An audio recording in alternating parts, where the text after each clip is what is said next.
So welcome back, everybody, and I hope everyone's had the chance to get some coffee and maybe stretch your legs, and you're all back here now with us for the last two sessions of the day.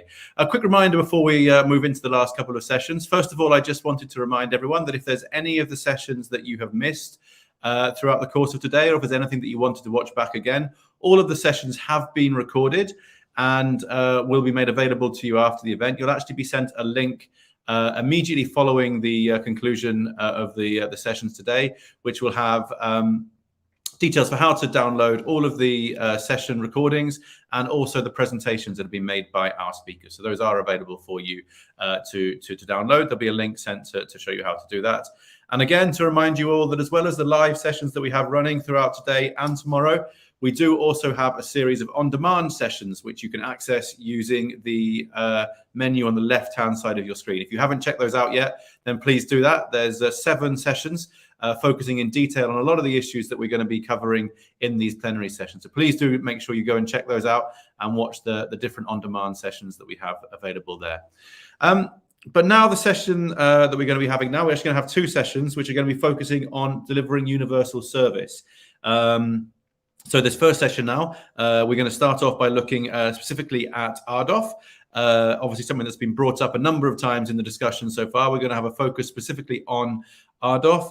And then moving on after that, we're going to move straight into the final session of today, which is going to be a more broad and more general session looking at standing up to the challenge of delivering universal, affordable broadband across the Americas. So looking at things in the US, Canada, and also bringing the wider region into that as well.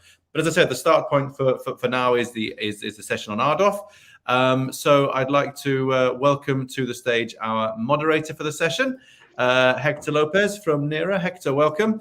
Great to have you with us. And yeah, really looking forward to the session. So without further ado, I will pass over to you to introduce the issues, introduce our speakers. So perfect. Thank you so much. So welcome everyone to this session on the Rural Digital Opportunity Fund, or RDOF. Thank you for joining. So I'm going to be moderating this session, and in this session we are going to learn about RDOF and some of its lessons for regulators, participants, and states. And I mentioned states because some of them may be making plans to increase their connectivity in their territories, and reverse auctions are a good way to do that. And I think RDOF can bring a lot of lessons. So to learn about those lessons, I would like to introduce our panelists. So we have Joan Lemay, co-president of LYA, and Alexi Martas, Senior Vice President, General Counsel of the CCA, and Brian Regan, Senior Vice President of the Strategy and Chief of Staff at STARI. For those of you who are not familiar, they participated and we won a lot of areas. So it's one of the good participants and great participants in the RDOF auctions, so they will bring an amazing perspective. So let me start with Joan. I believe, Joan, you have worked on these reverse auctions for quite a while now. Can you tell us what happened and what comes next in the RDOF? Can you describe a little bit the RDOF experience for us? Yes, certainly. Thank you, Hector. And we do have a few charts to show if Jordan could bring the charts and maybe make them a little bit bigger. I see them very small. But thank you, and thank you to Forum Europe. I have to say that, as was said earlier, it's the 10th year of the conference, and I think we've participated in every year of the conference. So we think it's a big success. And without further ado, I'll explain a little bit, about RDOF. Just for those of you who don't know us, there's a brief introduction to LYA as a consulting firm. We do a lot of work in spectrum. We do a lot of work in auctions, 5G strategy, business plan, and all of that. But let's go straight to RDOF. What I'd like to focus today is just looking back at RDOF. Actually, it started just about a year ago. I think it was mid-October when it started last year. It lasted about 4 weeks. We'll talk about how the auction was structured. And as Hector said, I think it's an excellent lesson. There's some very good lessons to be learned there when we look at what comes next, and I'll talk to that. We'll discuss a little bit the top 20 RDOF winners, of which STARI is certainly in that group, and what's coming next with the potentially with the infrastructure fund that has been put forward and is waiting to be hopefully one day signed in Congress. So can we go to the next chart? For those of you, I know it's a Spectrum conference, and maybe not everyone knows about RDOF, but RDOF is a 20 billion budget, of which 16 billion was assigned to what is called phase 1 RDOF, for areas where there was, not even 25/3 service. And so the 16 billion was the clearing round. So you started bidding on subsidy levels per group of census block groups, so CBGs, as you see on the chart here, as CBGs, census block groups, so very small areas. And the price went down every round on every CBG. And once you reached the clearing round, is once the total tally crossed the 16 billion, then they started awarding subsidies to winning bidders. There was certainly a very critical rule that was set out in RDOF, is that for the same price point, if you had someone bidding for 1 gigabit service versus someone bidding for a 25 megabit service or 100 megabit service, the 1 gigabit would win for the same price point. So if we go to the next chart, I'll explain some of that. This chart actually comes from the FCC and actually shows you on the lower axis, you have every round of the auction, 20 rounds. On the x-axis, on the y-axis, you have, let's say, the price, the subsidy, the implied subsidy, in this case, the reserve price per year for each location. And every round, the maximum subsidy level decreased. And if you can see, if it's not too small on your laptops or phones, if you see, for every type of service you could bid on was applied a weight. It's what's called a T&L weight for the speed and the latency. And it resulted in a discount, depending on the round, resulted in a discount. So always a gigabit service, which is the blue line on the right-hand side, would always get more money than a service providing 25/3 or a service 55 or 100 to 20. So that's how the auction was structured. I think it's quite clever, and it always ensured that certainly you don't get the same subsidy if you're offering 25/3 or a gigabit, which obviously I think is a critical element of this. So let's continue to the next slide. Here we have the top 20 RDOF auction winners.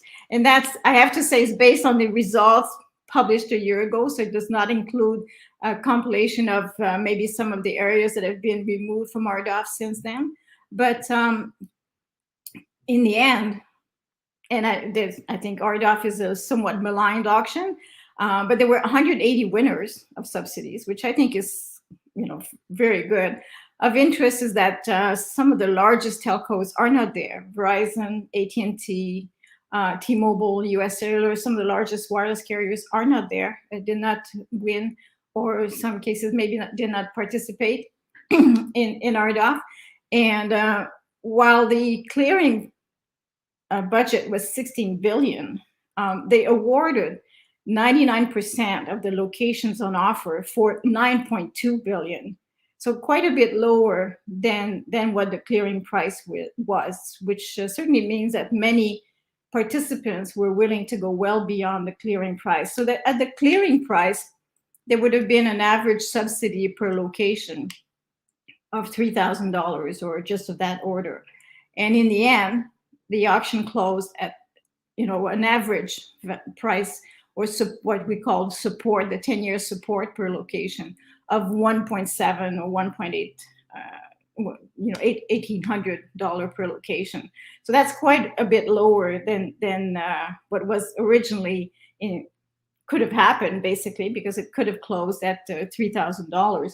The other thing of interest is that even though this is a much lower subsidy than expected, it is also that in most cases, the service that has been promised, and I will stress the word promised, is a gigabit. So it's a service that had zero weight in terms of T&L, and so a gigabit down and low latency.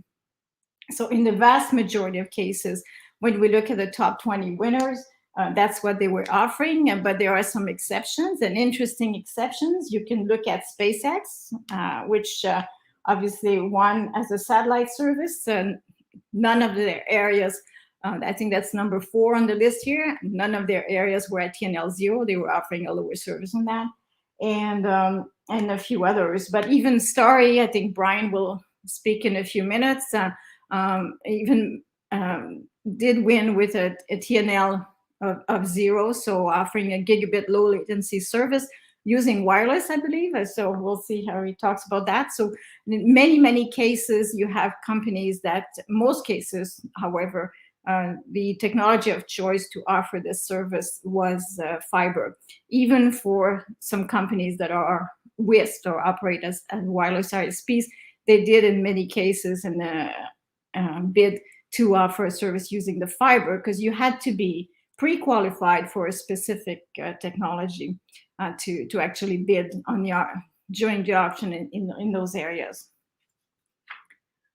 So if I want to continue to the next slide, please. So the RDOF concluded a year ago. So what's coming next? We have phase 2 of RDOF. I've heard some comments. Will it happen? Will it not happen? Who knows? But since all the funds not awarded in phase 1, a large number of funds were not awarded in phase 1, they will be available for phase 2. So right now could be like 11 billion or more for phase 2 of RDOF. There's also the infrastructure fund, and if you want to go on our website, we have a little primer on that. And there's a 5G mobility fund at 9 billion, which is, maybe 2-3 years ago it sounded like a big number, but doesn't anymore when we're looking at what is being looked at for the infrastructure funds. So since I know I've been indicated to, I should try to wrap it up. If we can go to the next slide, just roundup of the different amounts of money, part of the infrastructure fund, of which 42.45 billion is for the states to award for broadband networks. And there's been this act, if I go to the next slide, please, includes quite a complex process for award. And I think, as Hector mentioned, the states, which should, per this act, should award the funds, could very well look to use auctions to award this. It's quite possible to do that. But we're looking also at a fairly long timeline, like in all other systems as well. All other award processes, we're looking at a fairly long timeline before you can see any networks that get built from this as well. So if I might go to the last chart and maybe to have some questions. Was RDOF a success? It's a little bit maligned, but it's I think there was a lot of reasonable level of subsidy, or actually even in some cases low level of subsidy for a high quality of service that's been promised. So hopefully that does get to come about. And but the question of 5G mobile in rural areas, I think, is one that maybe we can discuss in the panel, but I think is very much outstanding at this point in time when we look at what's coming down and what's coming in the pipeline for subsidies. And we certainly have suggestions to improve broadband subsidy programs. Certainly the bidder qualification, improvement in the timelines, and with short-term deliverables, I think, are some suggestions that we can talk about to improve on broadband subsidies. So I thank you for your attention, and Hector, back to you. Thank you so much, Joanne. I think you mentioned something interesting that I believe some areas have been removed, and I think everyone who is following the process probably has heard that MIT got some subsidy. And so there's a lot of interest in the maps that were used and the process to vet those maps that the FCC used to get that. And I think, fortunately, we have here in this panel Alexi, who represents the CEA, and I think they have been one of the main voices really speaking about the quality of the data and the maps. So Alexi, could you help us understand a little bit what's happening with the maps, what's the situation, what's wrong, and so on, and what's right, of course? Yeah, absolutely. Thank you, Hector, and thank you to Forum Global for including us in this discussion. So I can just share a little bit of background on CCA and how we approach the RDOF proceeding, and then explain a little bit about our view on the mapping and data. So CCA represents wireless carriers of all sizes, from small rural carriers that are serving some of the most challenging and high-cost parts of the country to regional and nationwide carriers as well. But a lot of our members are universal service success stories. They are the ones on the front line bringing connectivity to rural and remote parts of the country. And some of them are the only source of connectivity in parts or all of their footprint. So we are strong supporters of the Universal Service Program, and we approached RDOF providing fixed connectivity as one of several critical programs helping to close the digital divide. We also strongly believe that the Universal Service Program and really any agency's broadband deployment programs need to be grounded in good data and good quality maps that show where there is and is not connectivity.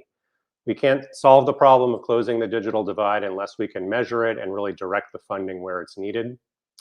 So we on the mobile side saw this firsthand with the Mobility Fund Phase 2 here in the US, where the inability to generate reliable standardized mobile coverage maps essentially resulted in having to scrap the data and start all over with a new 5G fund.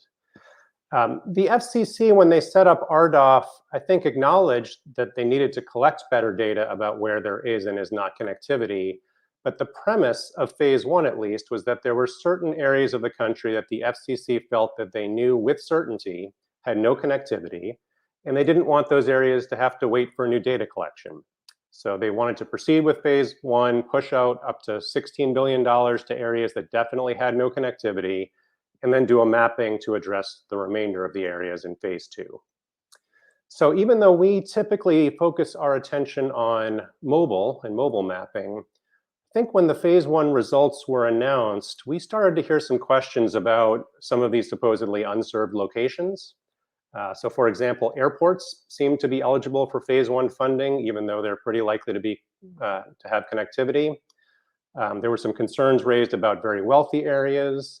So we ended up undertaking a comprehensive assessment of all of the locations that were eligible in Phase 1 of RDOF.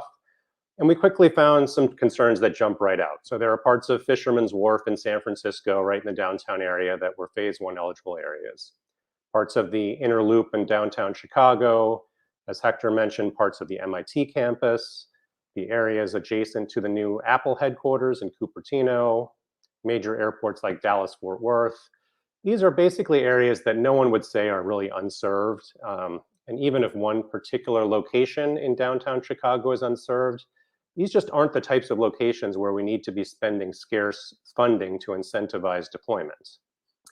Then we tried to assess more comprehensively, are these just a few outlier errors, or is there perhaps a broader problem? And here, as it turns out, Speed Test from Ookla, they actually make one of their databases publicly available as a public service. And we were able to compare their records of fixed and mobile connectivity with the RDOF eligible areas in Phase 1. And we found that there were about 286,000 Phase 1 locations that actually have already great connectivity. So that's about a 5.5–6% error rate in Phase 1, but it amounts to areas covering over 400,000 people, which is, a good mid-sized city like New Orleans or Tampa or Tulsa. So we submitted this study to the FCC, and I think the FCC under Acting Chairwoman Rosenworcel, to their credit, has taken seriously these concerns, the concerns that we raised about funding inadvertently going to areas that already have great connectivity. And they're working to adjust course. So the FCC sent letters to 197 winning bidders asking them to reevaluate their winning areas, and I really commend the FCC for doing that. And that process, the winning bidders have in fact chosen to decline the funding because they're finding that, yes, these areas actually are served, or in some cases, some of the areas have no serviceable locations, like parking lots. So I'll pause there, but really, I think our main takeaway is I think that RDOF is another good example of just why we need good data and good maps. Every dollar that we were poised to misdirect due to bad maps is a dollar that we could be directing to areas that really need connectivity. So we're now focused on working with the FCC to develop those new maps. We think the FCC under Acting Chairwoman Rosenworcel's leadership is really positioned to be the leader within the federal government on driving good quality data that will inform all kinds of projects. And that mapping process will be critical for phase 2 of RDOF, if that comes together, for the 5G fund for rural America, for some of the projects that are in the pending infrastructure legislation. That's really where our focus is right now. So let me pause there, and happy to get into any of those issues as part of the discussion. Back to you, Hector. Thank you so much. I think before we continue, I would like to remind the audience to send any questions they have to the chat. And after having said that, let's go to our final panelist. So Brian, you represent one of the successful stories of the art of auction, and I think it would be really hard to find a better, a most qualified panelist to discuss what it takes to participate and win in this auction. So could you describe your experience before the auction, during the auction, after the auction, and what comes next for Starry? Yeah, absolutely. Thanks, Hector. And thanks for the opportunity to speak to everyone today. Just a real quick background on Starry for those who are not familiar. We are a hybrid fixed wireless fiber provider that's building out a network across the country. We built our own technology from the ground up to provide last mile gigabit fixed wireless, in particular using licensed millimeter wave spectrum. The team started this about 4 or 5 years ago, really by taking a step back, looking at the broadband marketplace and realizing there was an opportunity to dramatically improve people's connections to last mile fixed wireless, or to last mile broadband, by fundamentally changing the architecture within which you would deploy last mile broadband, both from an economic and technical perspective. They knew that if you deployed fiber, the costs were going to be too high for a new startup and new entrant to compete effectively with incumbents, and that existing fixed wireless technologies didn't have the capacity sufficient to provide gigabit service in the last mile using existing spectrum resources. So we created our own technology ecosystem from scratch using licensed millimeter wave. And I'll take a second on that, since I know this is a spectrum conference and for the spectrum nerds out there. The real innovation that we did is taking 802.11 baseband radios and up-converting them into licensed millimeter wave spectrum. And licensed millimeter wave spectrum is really the critical component of what we're doing for 2 reasons. One, millimeter wave spectrum has really high bandwidth, so you're able to get large channels to provide gigabit capacity over a relatively long distance when you're deploying a fixed only network. So you can get over a mile in network coverage if you are deploying above the urban clutter. And then, of course, having licensed rights gives you power, and it gives you a preserved area in which you can build a network and deploy your capital. So on that basis, we've been deploying our network. We're in 5 cities now, launching our 6th city very soon, and have spectrum rights in 51 partial economic areas that cover about 58 million pops today. Building out a network to really compete at scale, and one of the first folks to do this in a long time across the country. And as part of what we're doing, the original intention was always to increase and improve connectivity for everyone. So we've been focused on overbuilding primarily today in urban areas, but really focused on providing service in those parts of areas in cities today that do not have connectivity, or that do not have good connectivity. And we see RDOF as an extension of that. So it took an opportunity to look at RDOF areas that were up for auction, and thinking about our unique cost structure, how we could apply that in those locations to improve connectivity there, bring connectivity to those locations that don't currently have it today, and then compete effectively in the auction in a gigabit tier. As Hector mentioned, we were qualified for both fiber and fixed wireless in gigabit.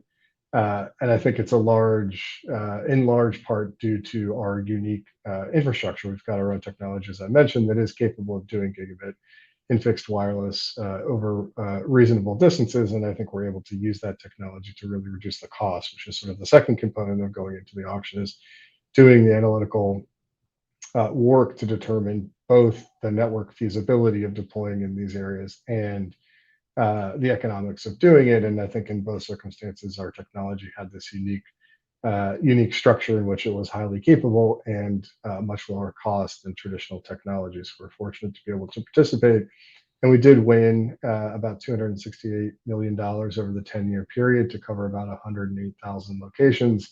which we're incredibly excited about. We think it's a real opportunity to bring service to those parts of the country that are left behind today by providers that may have just skirted around it or in areas that are just too hard to serve. And we're excited about the opportunity to get access to the money and start building out and deploying our network. As folks know, the commission is still going through their process, and we're still going through our long form review, much like every other larger provider who won. And we're hopeful that we can come out on the other end of this and build our network to connect those 108,000 locations, plus ultimately millions more across the country that need better broadband.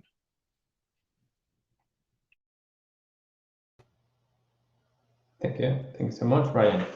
So I think now it's a good time to welcome our other panelists to have more of an open discussion. If again, if the audience has questions, just send them in. But I think one of the most interesting things about RDOF is that it had the potential to be really big, and it really allocated a lot of the areas and a lot of the subsidy. And even though there was a possibility to allocate even more subsidy, I mean, competition pushed down prices, and I think as an allocation process, it was very successful. There are other issues, not so much of the allocation process, but there are issues regarding some of the policy decisions that the FCC made. And I think it would be great if we can learn from you, our panelists, your opinion regarding some of the decisions. And I would like to focus on 3 of those decisions. So the maps and the quality of the maps, and when are you really ready to run a reverse auction or any other type of process. I mean, when you are trying to decide where to allocate funds, you need to know that that place needs those funds. So you need the data. Then the other is, how do you do with newer technologies? Do you allow the SpaceXs of this world to participate in this type of processes, or even the Starries? Like, where's the bar? Or do you just go vanilla and say fiber, fiber, fiber? And then 3, also sort of the regional component. Do you allow participants that are in one side of the country to go to the other side of the country, and they may fail or they may not fail, and all of that has implications. So let's start with the maps, and maybe Alexi, you are the better qualified to start thinking about that. How should regulators really and states, potentially states, how should they think about what quality is enough? I mean, if you really try to get 100% accuracy of the data, probably you will never run anything because the data is always changing, right? So you cannot say, hey, all operators stop. We need to collect data, and for the next year, do not deploy anything. But on the other hand, you don't want to bring connectivity to MIT, right? So what's the right threshold, and how should regulators and states think about those problems? It's a great question. You're absolutely right that, first of all, networks are perpetually a work in progress. They're perpetually being upgraded and expanded. And so maps have to be a reflection of one moment in time, but they're not going to perfectly capture all deployments, for all time. And you're also right that, probably 100% perfection is not a reasonable standard either. At the same time, where we've been in the United States for quite a while is pretty far away from 100% knowledge about where there is and is not connectivity. And I think there's been fits and starts over the years as we try to improve the quality of the maps that are, motivating and informing these decisions. We now have a statute, the Broadband Data Act, that directs the FCC to really undertake a comprehensive new assessment.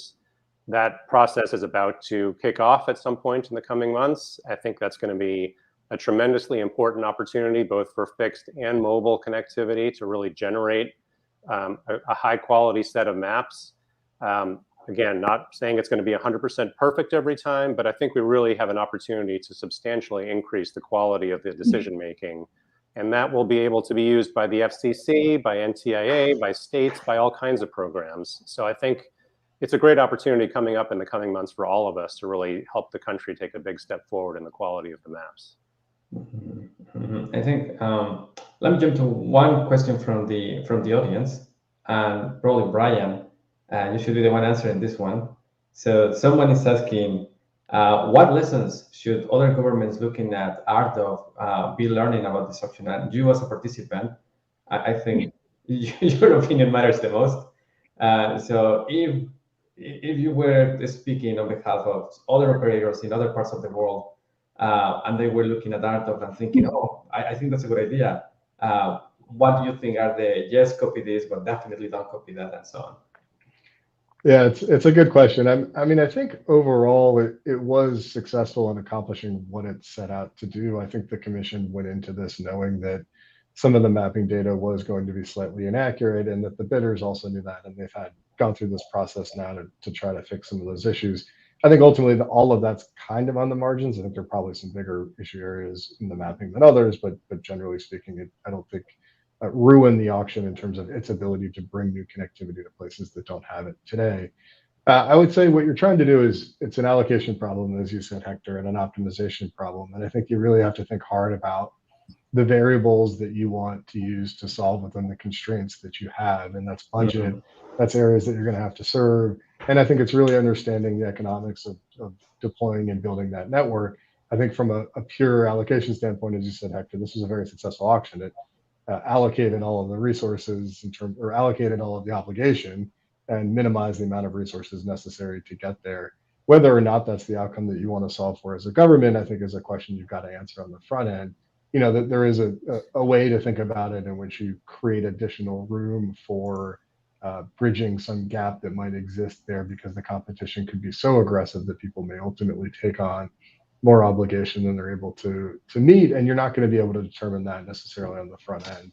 There are penalties that you can use to get there, and I think that's the approach that the commission has taken, and I think it's a very good approach. Don't get me wrong, but I do think that there's an opportunity for governments to think a little bit more about, are we trying to really solve for spending as little money as we possibly can to get that connectivity, or are we trying to solve for something that really tries to minimize the budget, but also maximize the probability that entity is going to be successful in deploying that. And maybe that's not just a stick, maybe there's a little bit of a carrot that's associated with that over time. That's absolutely. And I think it's really interesting that you mentioned the budget, and let me try to connect the budget with the mapping issue. So I think that if the FCC had allocated all their available budget, like, we would have a serious problem with the maps, right? Because you don't really know if some of the areas that got allocated to MIT actually prevented some other areas to actually be allocated at a reasonable budget. But since we were under budget and the FCC and the RDOF auction allocated plus 99% of everything that was up for grabs, I think it's harder to make. So it is not do you solve those little 5%, I think Alexei mentioned, do you solve those 5% issues before you run your process? Or do you run your process and then you ask the winners? Now they have a tremendous incentive to spend the time and increase the accuracy of the data. Do you ask the winners to really help you clean the data post-auction? Joanne, do you have any opinion? If it is better to really wait until you solve that 5%, or maybe you can do it post-auction now with the incentives aligned and the winners really thinking hard about what specific little areas shouldn't be in the auction in the first place? Well, I think it's a good question. I mean, 5-6% of areas, I don't know if that's all the areas, but it doesn't sound like a huge percentage. Nevertheless, I think it's you know, the maps is something that every regulator has trouble with. They use different approaches. I think it's good that there's a new process and that they are going to deal with, you know, use new maps. I think that's excellent. And I think it is good, certainly, to wait for new maps and make sure that they are adequate. I think you know, I've seen other cases where, for example, you know, you can't stop things right at this point in time. I've seen cases where somebody gets awarded you know, a subsidy, and then 3 months later somebody raises their hand and say, hey, I just built there, you know, why do they get money for this? And sometimes it's true and sometimes it's not so true. You can use that as a competitive measure, so you have to be careful with that. I've seen cases like that. I think in my case, what maybe I wanted to add to this question to improve the process is, and maybe other panelists want to chime in on this, is the question of the pre-qualification of bidders and what you do before and what you do after. Because there's certainly, I think the FCC finding the balance between, you know, making sure that you can get a broad scope of participants in the auction, and not being overly taxing on the pre-qualification, but then leaving a lot of uncertainty when you do the long form. And I think since we're at a spectrum conference, the issue of do you have the spectrum to provide the service that you say you will, I think it was not necessarily a requirement in the pre-qualification. And Starry, in this case, you do, right? Since you have all this millimeter wave spectrum. But there's a lot of, I think the balance there is difficult. And for some carriers, I think RDOF, like for some carriers like the WISP, it might have been difficult. Many of them use unlicensed spectrum. It might have been difficult for them to compete when you take all the other when you take all the other rules with a focus on the 1 gigabit, they don't have the spectrum. The auction was clearly strongly biased on making sure that you can have as much 1 gigabit people win. They're already offering service, and now maybe somebody will get a subsidy to build fiber in their area. So this the package of some of these rules, finding the balance is not always evident. And I think maybe I would argue in favor of a little bit more upfront work on the qualification than was done in RDOF. But that would be, and also the timelines. I find the timelines are very, very long. I find that in some cases, what also I've seen, which I think is a good idea, is you can have some areas that are adjacent to existing areas that could be done on a faster time frame than 4 or 6 years build out. And I think, when you're still to a certain level in this pandemic and how broadband is important, build out periods of 4 or 6 years are very, very long. And yes. maybe, and that's after you get approved. And, we're 1 year after RDOF, and as Brian said, he's still going through the long form, and he's not the only one. All the big winners are. So, it's going to be 7 years after the end of the auction by the time the build out is complete. It's a lot of time. Yeah, it is a lot of time. I think there's a question coming from the audience. Speaking about times, maybe you know. Do you know what's the likely time frame for phase 2? I think you mentioned that it may not happen. Do you have any insights? No, I think that obviously the map issue will be finalized before that goes forward. I don't think there was a set timeline for phase 2, but it was not necessarily intended to be 5 years later, but hopefully not. There's $11 billion there, so it's a lot of money. And Hector, I guess one thing I would also add as we think about that timeline is we're also keeping an eye on the infrastructure legislation that's making its way through Congress. If that does become law, that's upwards of $40 billion to providing more fixed connectivity. If that comes to fruition, I think that will raise at least a conversation about what is the role of an RDOF phase 2. And we could consider, for example, from our perspective, people also want mobile connectivity everywhere they go, not just in a fixed location. It may be an opportunity to kind of rethink the balance of whether the 5G fund, for example, could have a more prominent role. We'll have to wait and see on that, but I think that'll be part of the conversation. Yes, absolutely. There's going to be an interesting coordination problem between the FCC and the states that decide to run processes. That's quite a challenge. Well, if I might add, when I see $9 billion for 5G mobility fund, and I think really you'd like to have 5G in all rural areas, and you'd like to have road coverage with 5G, and you're thinking of the frequencies of 5G right now, mid-band. I know there's 600, but there's also a lot of mid-band to get really high speeds. It's gonna take more than $9 billion. Yeah, so at this point, I think there's definitely could be an opportunity there. Yes. Yeah, and also, I mean, Joanne, you mentioned the pre-qualification process. And one of the very first decisions that the FCC had to make, and the states will make if they have the chance, is to decide what technologies, what speeds do they allow, and how much risk and reward they transfer to the public, right? So you could say, no risk, no reward. I just want the most traditional and proven technology. Let's go fiber everywhere. The FCC didn't do that. they decided to allow like technologies that don't really quite exist, like SpaceX, and then technologies that are more proprietary and niche, like Starry. And I think, I mean, that rightfully transfers both risk and reward to the public. So what's the standard that regulators and states should use to decide what technologies? Should all of them just go for the safest bet, or is there an open door to really allow for innovation, say publicly supported innovation, when connecting the last frontier of homes that do not have connectivity? Maybe Brian, you want to? Yeah. So I mean, I have a biased viewpoint on this, obviously, but I think the FCC has done a really, really smart thing in both allowing new kinds of technologies and new kinds of providers to participate in these auctions. And on that front, speaking specifically about electric utilities, which I think have a really interesting role to play in building out last mile and even mid-mile broadband connectivity.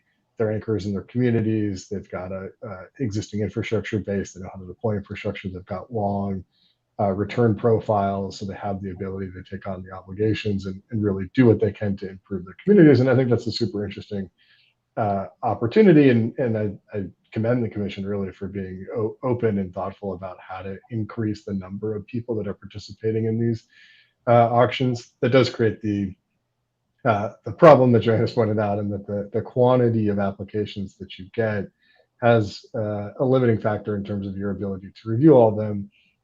For what it's worth, I think the commission did do a good job on the front end of this. I think they did a thorough analysis. Not everyone was qualified. They put obligations on the providers and penalties associated with them to anyone that was that made it through the short form process and participated in their penalties associated with being disqualified in the end. And the long form review process is incredibly thorough and robust. I think you always will have that problem, and that the process is lengthy, because otherwise you are making these sort of upfront judgment calls about the kinds of companies, whether that's from the type of provider they are, the technology they provide, the size of the company, versus what that company thinks that it is capable of doing and has the ability to justify that to the regulator. So it's a really tough thing to solve. For what it's worth, I think the commission actually did a pretty good job of it. Thank you. Anyone? Joanna, well, I would agree with that. I think I know there was a lot of contention and having SpaceX participate in the auction and things like that. But I think they want a fair amount of money, but at a lower subsidy than the average, for example. And I think it's a new technology. I do agree with Brian that I think the FCC did a good job in balancing risk and rewards in this case. And what I would say also is, in my experience, certainly very number of subsidy awards processes, not only via auctions, but other things. There were 180 winners, right? As I said, in RDOF. That's a lot of winners, and a lot of small companies, not the very large, the big names are not there.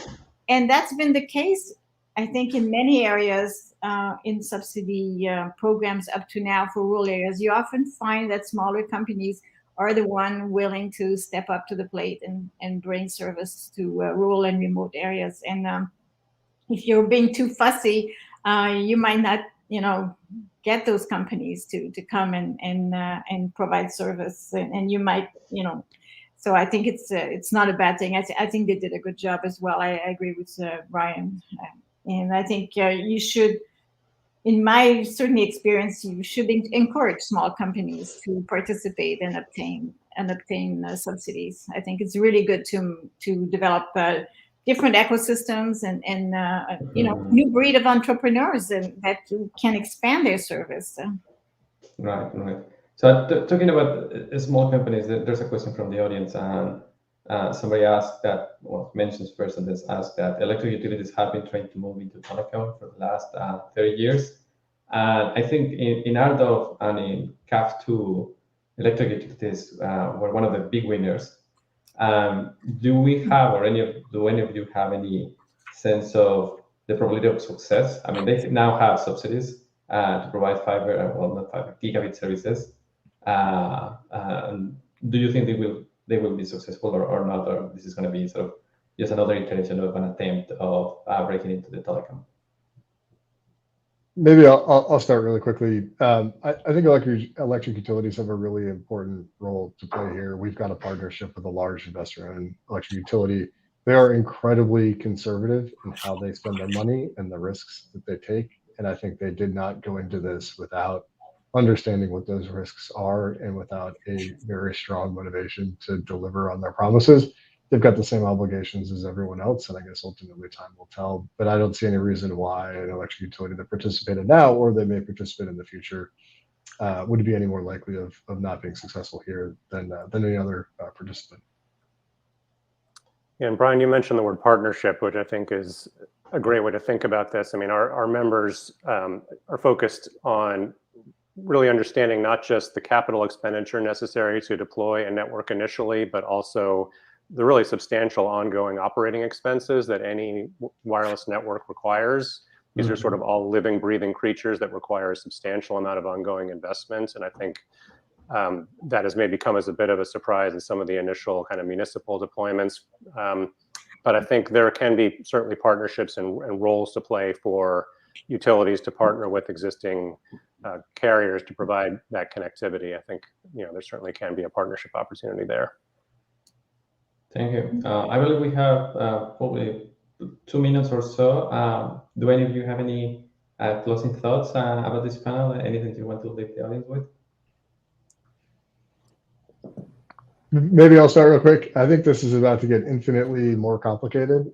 States are already starting to run their own programs. They're using a lot of different data sources, including the SEC's data sources. They're getting NTIA money and Treasury money from the last stimulus bill, and then there's the new stimulus bill with another $40+ billion coming into it. RDOF was just really, really a toe in the water in this whole thing, and it's going to get infinitely more complicated from here, ultimately, hopefully to the benefit of those people across the country that don't have connectivity or have bad connectivity today. Yeah, I think I would chime in with Brian. RDOF is one process that covered the country. You have 50 states. I know that some of the states have already started their own mapping exercise and all of those things. Plus there's the FCC mapping. You're going to have 50 processes now, 50 award processes. It could be 50 auctions, 50 beauty contests, 50 what have you. It's going to be very, very complicated. And it means that for the service providers, it means you have to really dedicate resources to these programs if you want to, or maybe more resources to these programs if you want to obtain any of the funds.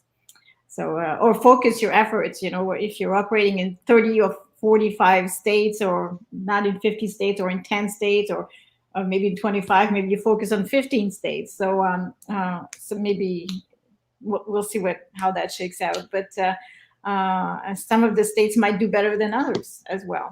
So nobody says that each state will get it's what it's due, right? I mean, it's up to each government to develop their own process, move forward with it and all that. So you might have some winners and losers among the states. Absolutely.